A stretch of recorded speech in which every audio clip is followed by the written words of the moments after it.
And here we have the age-old question, which language should I learn? So let's add some context to this person's question. They've been making some progress in Korean, but constantly feel like they want to switch to Japanese, which they think is easier to comprehend and hear. I think that's just an extra sentence about Japanese. Korean seems impossible for them, which they know is not the case. But what would you suggest in something like this, where you've already been in a language for a while, but you have this other desire for another language that is pulling you away from your current focus because the current focus feels hard or whatever? Yeah. Grass is always greener on the other side. Do not expect Japanese to be any easier than Korean.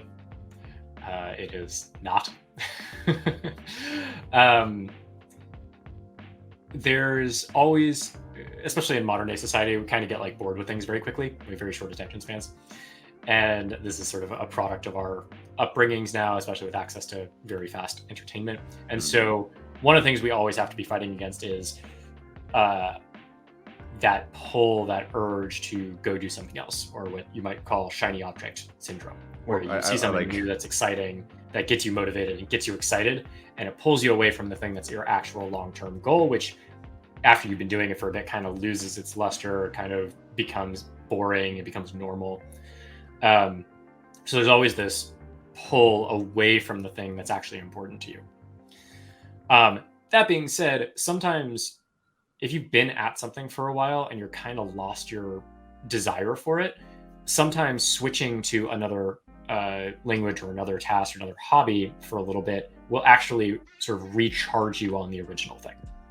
Yeah. And so this is a situation where you don't want to be like switching back and forth every day or even every month. You should definitely be putting in a certain amount of time into the language that you want to actually improve in, because it takes significant amounts of time. I would probably not do less than 3 months dedicated to any language. That being said,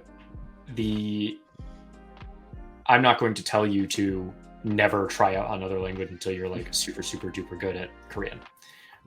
If you are getting that itch and you're like, okay, I absolutely like really want to try Japanese, I want to play with it, see what it's like, and I'm kind of bored with Korean, then, give yourself a timeline and say, this is the amount of time that I'm going to dedicate to Korean, and then this is the amount of time that I'm going to dedicate to Japanese.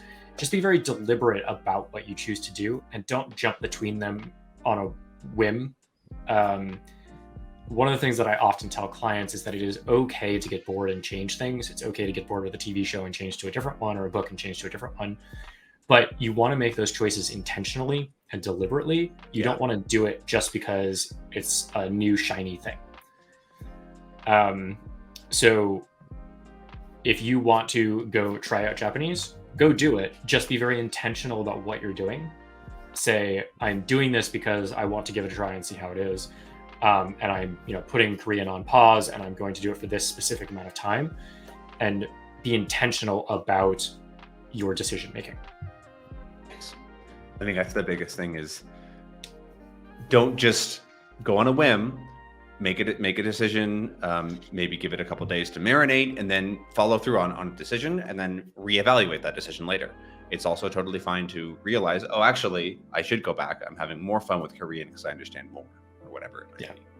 Yeah, Lamont actually talked about this in his video, I think last year. Yeah. Where he's like, I'm kind of bored with Swedish. I don't really want to go back to French.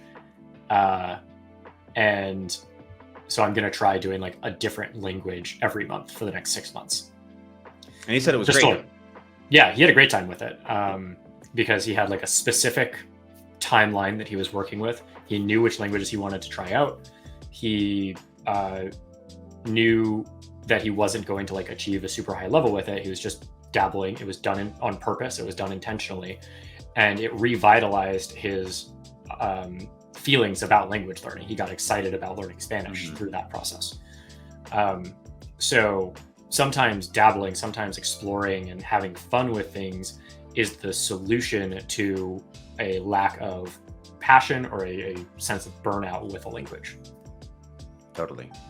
I've sort of felt similar things with working in language. Like if my entire workday is dedicated to things around language learning, sometimes going in the evening and doing a language related task is not that much fun, or because I just don't really want to do more work. But finding other ways to play with it and to have fun and to try new stuff, that it makes it a lot more approachable, because it's not necessarily, oh, more work. It's this new thing that is cool, that is invigorating, that is also helping other parts of my life in whatever way. And adding those in can be really beneficial for having fun with the process again, as you said.